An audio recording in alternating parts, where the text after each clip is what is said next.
দাঁড়িপাল্লাতে যারা ভোট দেবে, ভোট কেন্দ্রে যে ভোট দেবে, আপনারা যাকে ভোট দেবেন ভোট কেন্দ্রে যাবেন বিনা বাধায়, আমাদের পক্ষ থেকে কোনো বাধা নাই।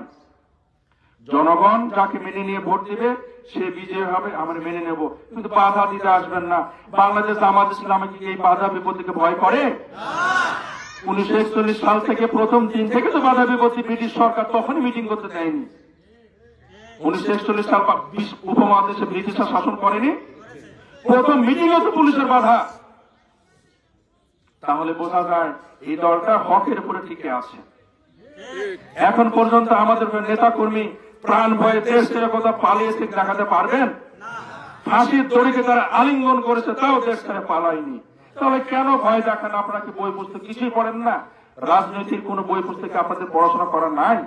বাংলাদেশ জামাত ইসলামের সম্পর্কে আপনার এটি ধারণা? কখনোই নয়। বাংলাদেশ জামাত ইসলামী কুরআন সুন্নাহর অনুসরণ করে চলে।